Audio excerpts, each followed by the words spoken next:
Another important thing to think about here in the context of Christianity and the Revolution is to ask the question, was the American Revolution a just war?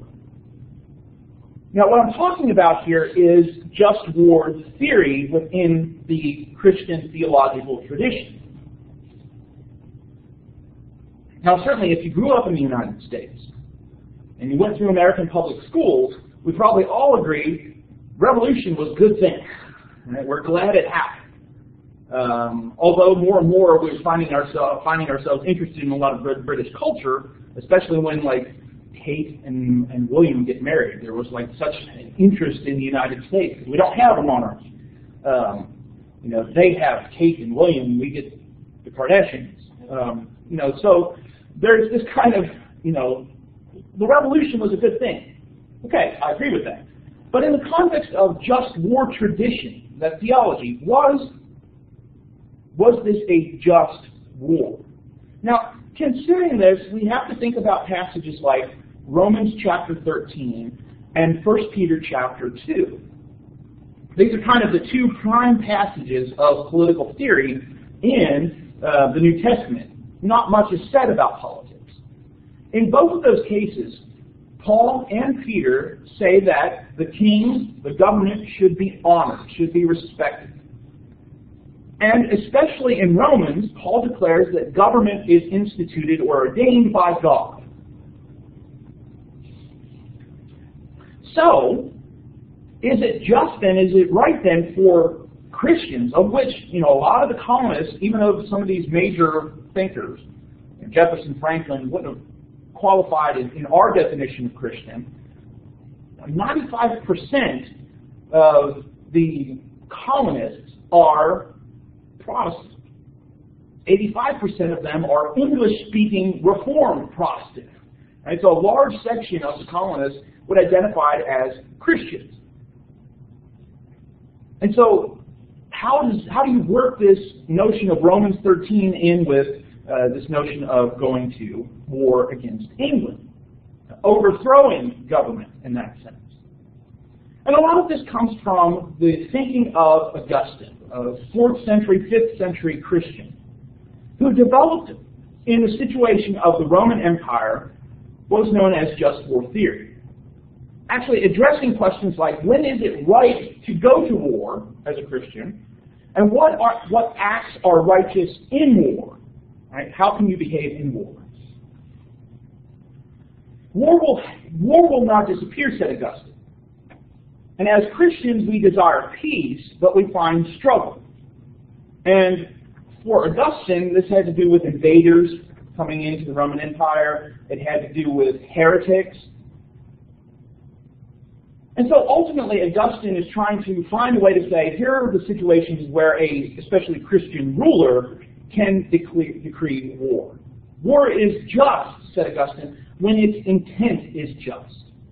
If you're trying to bring about peace as a Christian ruler, you could fall into this just war. If the objective is just, right, you're trying to enact justice for somebody else, some person, some group, then war could be just. If war was just when its disposition was just, if you were acting out of love, and say, how do you act out of love and go kill somebody? Well, there's a difference between the inward disposition and the outward action for Augustine. You might have to use violence, but if you're doing it out of this concern, out of this love you have, then it could be just. War could only be just for Augustine when it was done under the authority of a rightly ordained ruler. If the ruler was ordained by God, Christian soldiers should obey, even pagans. Right? So even if the ruler was a pagan ruler, if they were justly ordained and they were decreeing a war, Christians should go to war and follow those orders. And then finally, war was just when its conduct was just.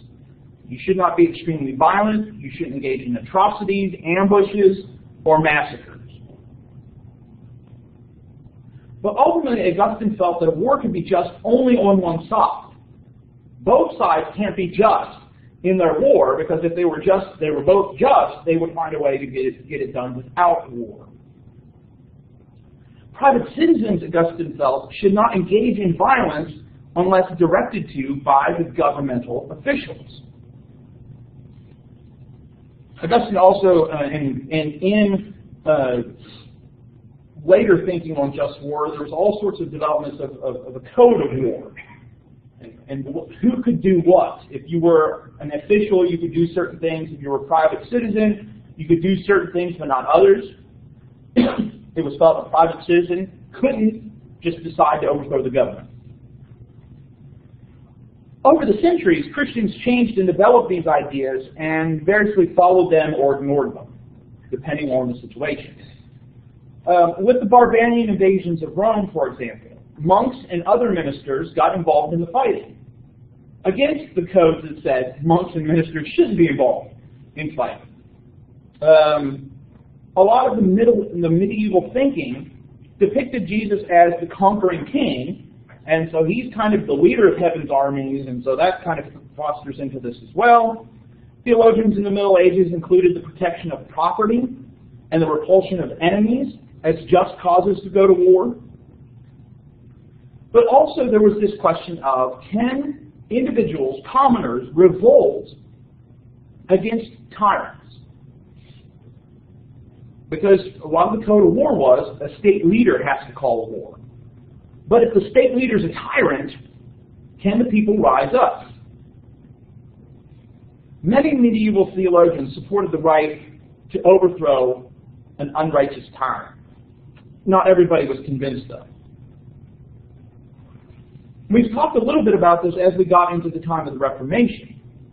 And there's a lot of differences on this issue. Luther and Calvin, for example, saw rebelling against a leader, even if they were a tyrant, as sinful. There was no reason where you take up arms against the government for Luther or Calvin. Zwingli, on the other hand, thought it could be justified. Thought there were certain situations where it could happen. But a lot of their successors, the people that followed after them, who lived through the wars of religion, often found reasons to justify war even against the tyrant. Now, groups like the Anabaptists, of course, were unique and often persecuted because of the pacifism. So does the Revolutionary War fit into a just war? Well, it depends on whose version of just war theory you want to support. There were certainly many Christian ministers in the Revolutionary period that preached sermons justifying the patriot cause and encouraging support for the overthrow of the king. George was considered a tyrant, and using that became a justification for overthrowing him because he was not following kind of this godly path. And so ministers often appealed to the Old Testament to use passages to show godly support of military action. Now, on the other hand, loyalist clergy, people that were loyal to the king, loyal to the Church of England, would appeal to Romans chapter 13, 1 Peter chapter 2, to argue Christians should not be supportive of revolution. The king was ordained by God.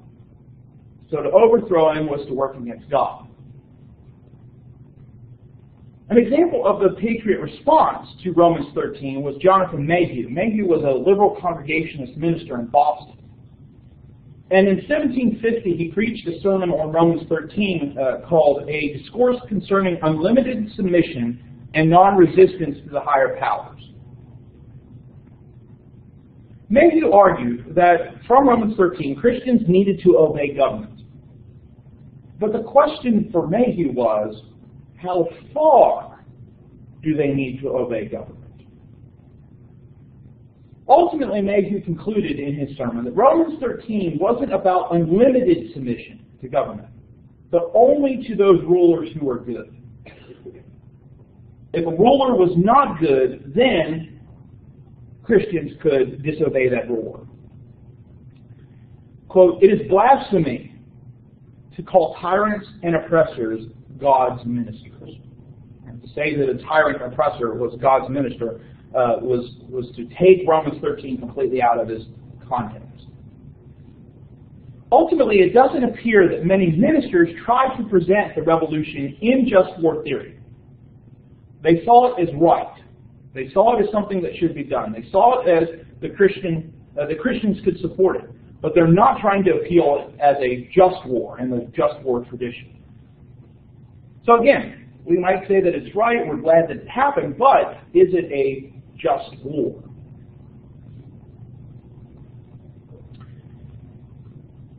After the Revolution, the United States was governed by the Articles of Confederation for a time.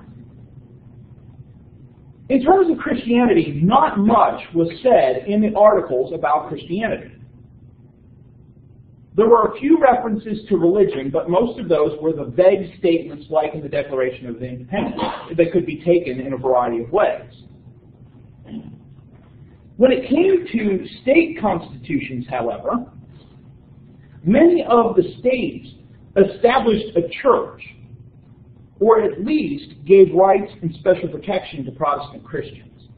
So in their constitutions, they had requirements of a variety of things. Jews and Catholics, for example, in several states, were not allowed to hold office.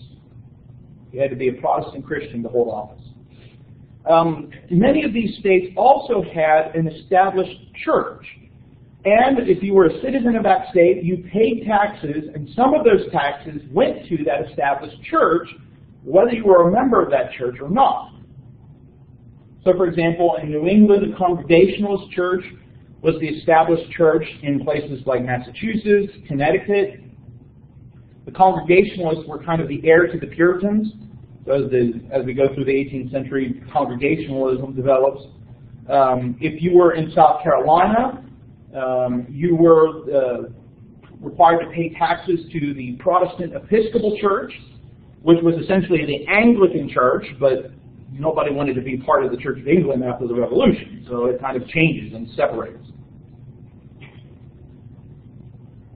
In Virginia, things were slightly different. In Virginia, throughout the colonial period, the Church of England had held a lot of power. But in the aftermath of the Revolution, many politicians, especially people like Thomas Jefferson and John Madison, wanted to see religious freedom. And for Jefferson and Madison, that meant broader than just Protestant Christians. And so when the Constitution for the state of Virginia was formed, there was no established church. And the only religious restriction with respect to government office in the Constitution was a prohibition against ministers serving in governmental offices. And so the only comment about any sort of thing related to religion and government office was, if you're a preacher, you can't be in the government. During the Revolutionary period, the early Revolutionary period, right, so the war is still going on, Jefferson, as governor, proposed the idea that what he called full and free liberty be offered in the state constitution. But a lot of other citizens of Virginia were very concerned about the separation of religion from government and what that would mean. After the Revolution, the governor, who at that time was Patrick Henry, the Give Me Liberty or Give Me Death fame, and some others wanted to establish Christianity as Virginia's official religion while not preferencing a specific denomination. Right? So the established religion would be Christianity, but it wasn't Protestant Christianity, Catholic Christianity, it wasn't Baptist Christianity or anything like that. It was to be just Christianity. And so he encouraged legislation that would gather taxes and then distribute them to all the denominations in a region or county, right? So if there were, you paid taxes within a county, and then the sheriff would take those taxes and divvy them up among all the different denominations in that county. And so some people thought that would be a good idea. Religion was still very important, Christianity is still very important, but you're not preferencing a particular denomination. Not everybody supported that idea, especially James Madison. Now, at the time, Jefferson's over in France, and so he's kind of hearing some of this stuff later, and so he would have been very against it as well. Madison composes a document called the Memorial and Remonstrance Against Religious Assessments. Now, religious assessments here refers to this idea of assessing taxes and using them for religions. Religious practice, the fact of whether you practice religion, what religion you practice, Madison felt was a matter of conscience. While what he thought Governor Henry's position was trying to establish Christianity or trying to establish religion, which would result perhaps in coercion or even violence. And so freedom to worship needed to be protected from governmental interference. The Baptists of Virginia especially supported Madison's proposition. They very much supported at this time the separation of church and state. Largely because they had lived through the colonial period where they were a minority church and were pressured and had to pay taxes to the Anglican Church. So they were very supportive of this idea of not having to pay taxes to an established church. As the period under the Articles of Confederation continued, some individuals, known as Federalists, felt that a stronger central government was needed. That the Articles of Confederation kind of kept these kind of separated states that were only very loosely connected. And so a stronger central government was needed. And so out of that was composed the Constitution. Now, there are even fewer religious references in the Constitution than there are in other documents. One of them is known as Article 6. Article 6 of the Constitution prohibits the use of religious tests for people seeking office in federal government. So essentially, if you were wanting to be a senator, a representative, vice president, president, serve on the Supreme Court, there would be no religious test you would have to pass. Nothing that, where you would have to declare what your beliefs were, where you would have to be part of a specific church, part of a specific denomination. And so that's the only thing in the Constitution saying anything about religion. The second thing where there is a religious reference in the Constitution is the fact that it is dated in the year of our Lord, 1787. And so the phrase in the year of our Lord. But this was a common way of dating documents, so it doesn't really tell us much. I mean, that's how anybody would have dated it in English colonies or in English-influenced regions. So the Constitution itself doesn't have very much in way of religion. Certainly no support of an established church or anything similar. After the Constitution was ratified and became the document governing the United States, Madison and others were concerned that it did not do enough to protect individual rights. So it's kind of like, well, maybe we've given the government too much. And so he decided to propose a Bill of Rights that would protect the rights of the people, that the government couldn't impinge on certain rights. The first amendment to the Constitution and the Bill of Rights protected freedoms of speech, the press, assembly, and of course religion. And so the important part for us is the beginning of that amendment. Congress shall make no law respecting the establishment of religion or prohibiting the free exercise thereof. So essentially we have two things going on here. First is what's known as the Establishment Clause. Congress shall make no law respecting an establishment of religion. And so Congress cannot promote a specific religion. And so no state church. The second part of that is the Free Exercise Clause. Right? Congress cannot make laws that prohibit people from practicing their religion. Now the question has been, since the Bill of Rights has been ratified, right, way back in the 1790s, what does this mean? Right? What does a law respecting an establishment of religion constitute? And so there's been a lot of debate over the past several centuries over those kind of things. So, for example, Congress having a faith-based office where monies go to help initiatives by faith-based organizations, that are community service types of projects. The government gives them money. We have, so it's within the federal government. Is that an establishment of religion? A lot of faith-based offices would say no, right, because they're getting funds. A lot of people that are nominally religious or atheists would say yes, this is an establishment of religion. So is it?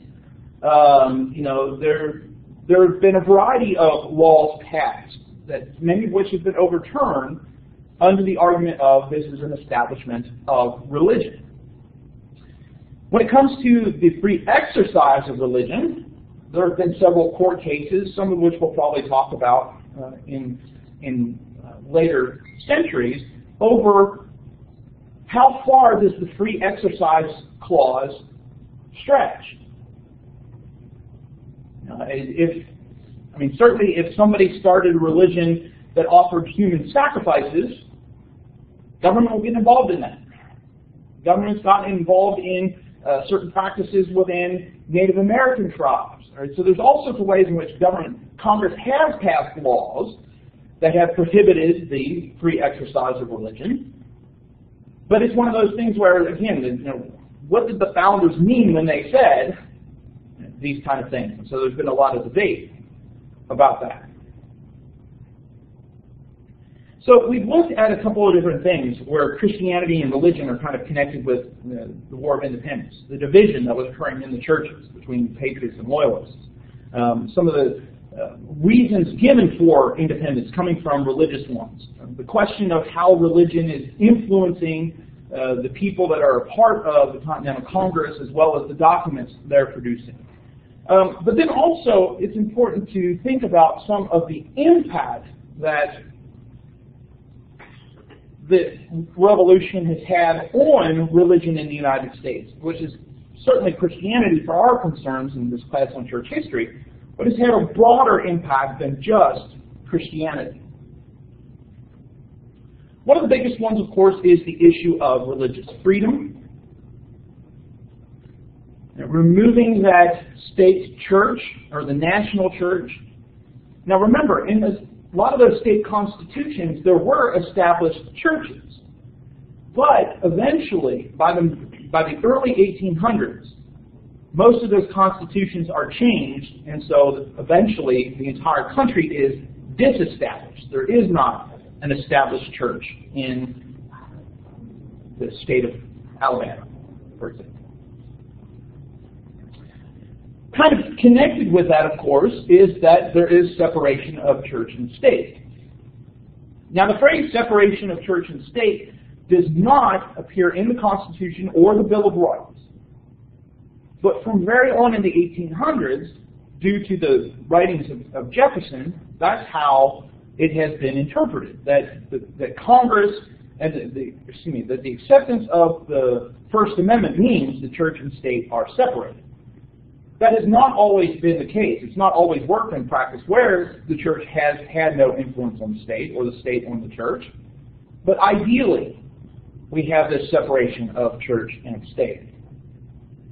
Coming out of that, then, we also have what we might call denominationalism.